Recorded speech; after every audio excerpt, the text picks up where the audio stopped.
நடிகரும் இயக்குனர் இமயம் பாரதி ராஜா அவர்களின் மகனுமான மனோஜ் நேற்று மாரடைப்பின் காரணமாக காலமானார்.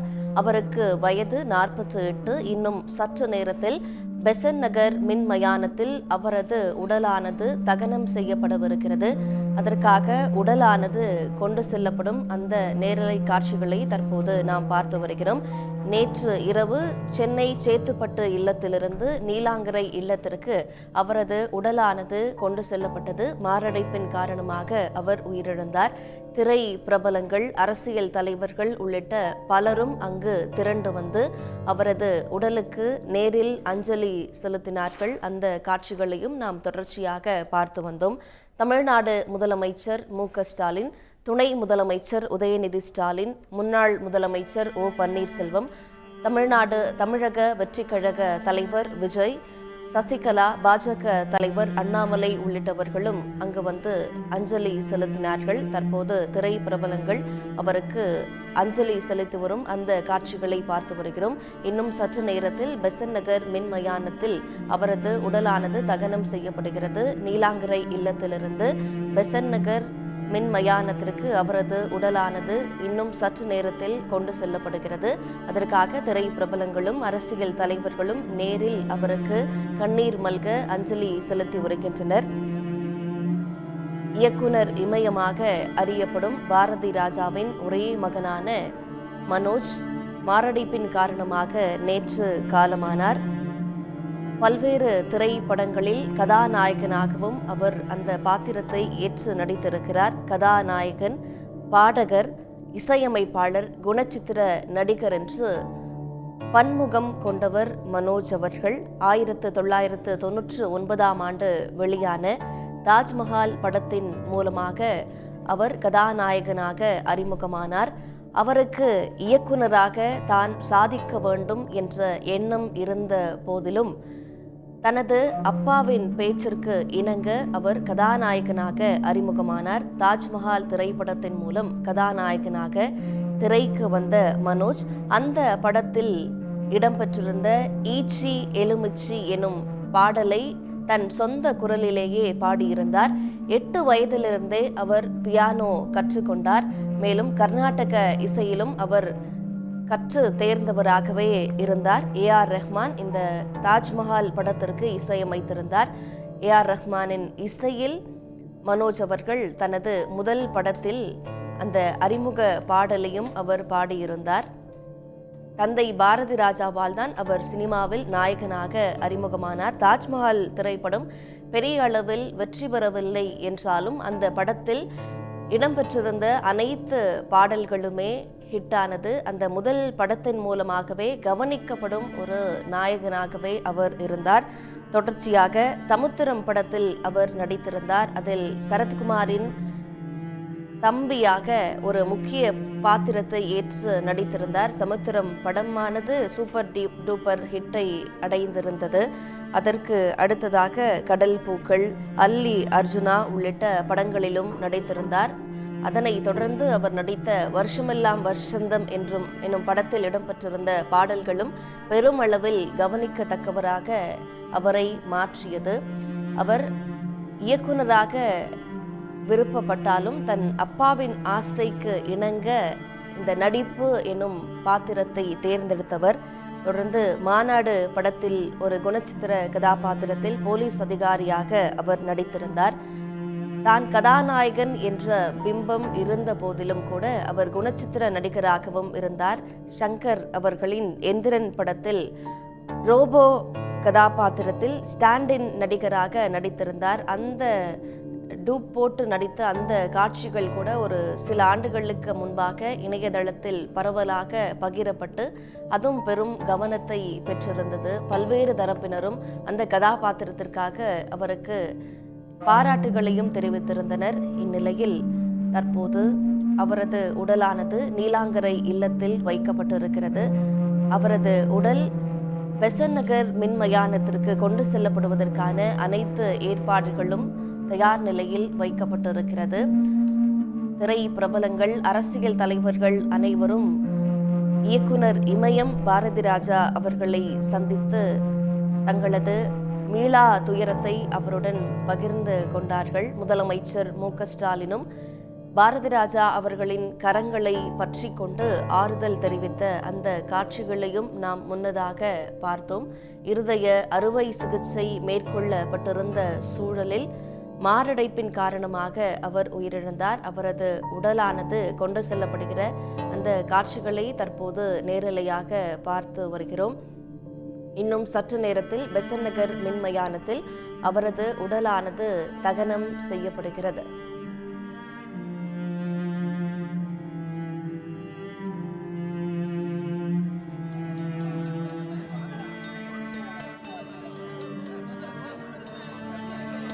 தான் மிகவும் சாதிக்க விரும்பிய ஒரு துறையாக இருந்தது திரைத்துறை.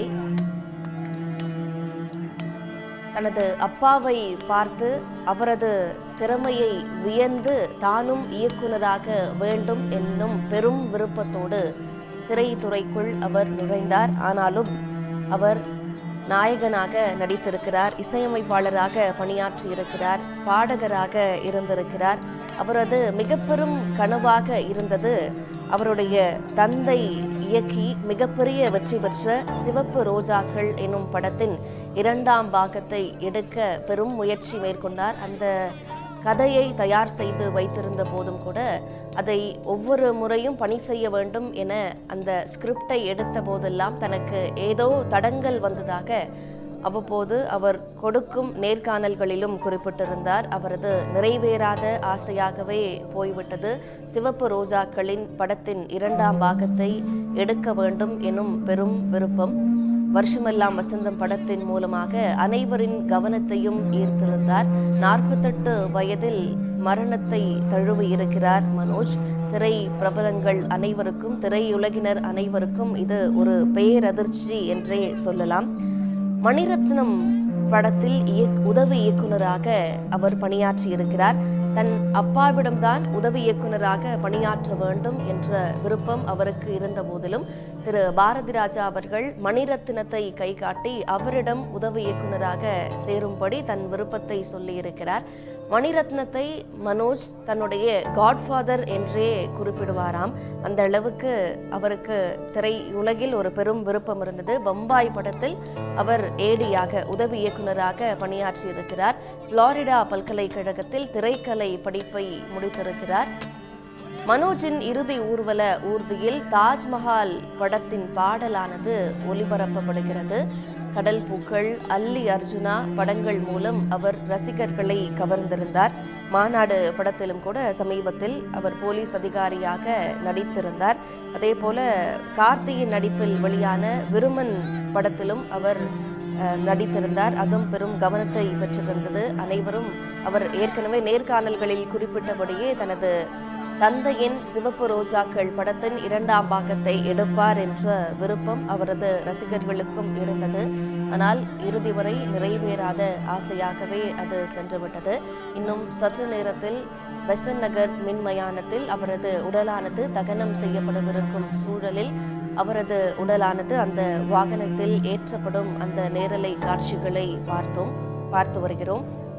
புளோரிடா பல்கலைக்கழகத்தில் திரைக்கலை படிப்பை முடித்தவர்.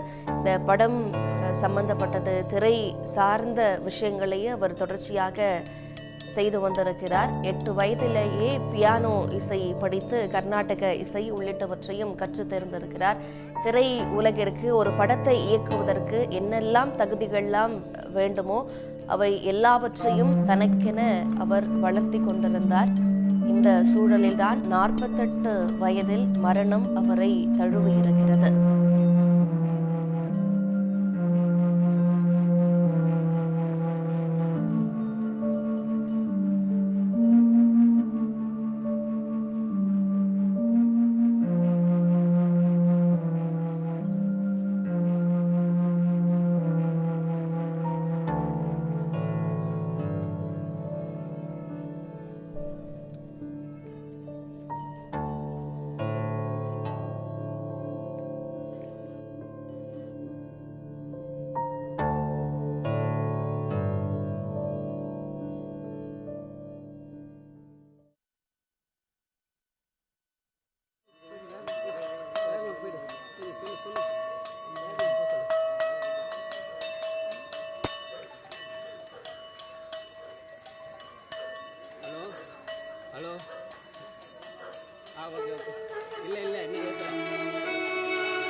மறைந்த நடிகர் மனோஜ் அவர்களின் உடலானது பெசன்ட் நகர் கடற்கரைக்கு அங்குள்ள மின் மயானத்திற்கு கொண்டு செல்லப்படுகிறது. கற்பகாம்பாள் தெரு வழியாக அவரது உடலானது கொண்டு செல்லப்படும் அந்த நேரலை காட்சிகளை பார்த்து வருகிறோம். வருஷமெல்லாம் வசந்தம் அந்த படத்தில் ஒரு பாடல் இடம்பெற்றிருக்கும். எங்கே அந்த வெண்ணிலா, எங்கே அந்த வெண்ணிலா என அந்த பாடலானது தொடங்கும். இயக்குனர் இமயம் பாரதி ராஜா அவர்களின் வெண்ணிலாவானது தற்போது தனது இறுதி பயணத்தை மேற்கொண்டிருக்கிறது. இன்னும் சற்று நேரத்தில் பெசன்ட் நகர் மின் மயானத்தில் அவரது உடலானது தகனம் செய்யப்படுகிறது. நேற்று மாரடைப்பின் காரணமாக சென்னையில் மனோஜ் அவர்கள் உயிரிழந்தார். விவரங்களோடு செய்தியாளர் கிருஷ்ணா இணைகிறார். கிருஷ்ணா, தற்போது அங்கு என்ன சூழல்? இப்போ நீலாங்கரை இல்லத்திலிருந்து பெசன்ட் நகர் மின்மயானத்திற்கு உடல் கொண்டு செல்ல எவ்வளவு நேரம் பிடிக்கும்? விவரம் என்ன? நிச்சயமாக உடல்நலக்குறைவு காரணமாக இயக்குநர் பாரதி ராஜாவின் மகன் காலமானார். இவருக்கு அரசியல் தலைவர்களும் சினிமா பிரபலங்களும் நேரடியாக வந்து அஞ்சலி செலுத்தினார்கள். முக்கியமாக இயக்குனர் பாரதி ராஜாவுடன் பணிபுரிந்த இயக்குநர்கள், உதவி இயக்குநர்கள் அனைவருமே வந்து அஞ்சலி செலுத்தியிருக்கிறார்கள். அவர்களுக்கு இறுதி சடங்குகள் என்பது அங்கு வீட்டில் முடிந்த பிறகு கற்பகாம்பாள் நகரில் இருந்து அந்த அவரது உடலானது தற்போது அவருக்கு பிரத்யேகமாக அந்த உடலை வைக்கும் அந்த வாகனத்திலிருந்து வைக்கப்பட்டு ஊர்வலமாக கொண்டு வரப்படுகிறது. அந்த தெரு பகுதியில் முழுவதுமாக அந்த ஊர்வலமாக அவர் உடலை எடுத்துக் கொண்டு வருகிறார்கள். தொடர்ந்து அங்குள்ள பகுதி மக்களும் அஞ்சலி செலுத்தி வருகின்றனர். அங்கிருந்து ஈசிஆர் சாலை வழியாக பெசன்ட் நகர் மயானத்திற்கு சரியாக ஒரு 5:30 மணி அளவில், குறிப்பாக 6 மணிக்கு முன்பதாக அவரது உடல் தகனம் செய்வதற்கான ஏற்பாடுகளை இந்த பெசன்ட் நகர் மயானத்தில் ஏற்பாடு செய்திருக்கிறார்கள். அதற்கேற்றார்கள் போக்குவரத்தையும் இந்த போலீசார் செய்திருக்கின்றனர். குறிப்பாக இந்த வாகனத்தில் அனைவரும் வரும்பொழுது அஞ்சலி செலுத்துவதற்கும் உடனடியாக இந்த தகன ஏற்பாடுகளை செய்வதற்கான நடவடிக்கை என்பது மேற்கொள்ளப்பட்டு வருகிறது. காலையிலிருந்து தொடர்ந்து இடவிலிருந்து நீலாங்கரை வீட்டிற்கு கொண்டு வரப்பட்டு தொடர்ந்து பிரபலங்களும் அரசியல் பிரமுகர்களும் அஞ்சலி செலுத்துகின்ற நிலையில் இங்கும் அதே நேரத்தில் பெசன்ட் நகர் மயானத்திலும் பலரும் வந்து அந்த இறுதி சடங்கு நிகழ்வுகளிலும் தகனம் நிகழ்வுகளுக்கும் கலந்து கொள்வதற்காக வருகை தந்து கொண்டிருக்கின்றார்கள். அதற்கான ஏற்பாடுகளும் இங்கு செய்யப்பட்டிருக்கிறது. சரியாக இன்னும் 45 நிமிடங்களில் அந்த வாகனத்திலிருந்து உடல் கொண்டு வரப்பட்டு இங்கே கொண்டு வந்து தகனம் என்பது மேற்கொள்ளப்பட இருப்பதாக தெரிவித்திருக்கிறது.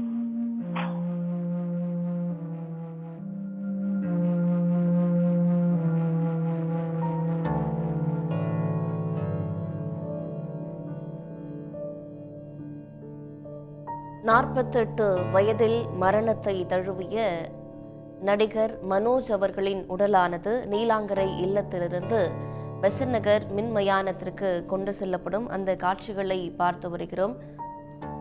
உடனுக்குடன் செய்திகளை தெரிந்து கொள்ள சன் நியூஸ் பெல் ஐகானை கிளிக் பண்ணுங்க.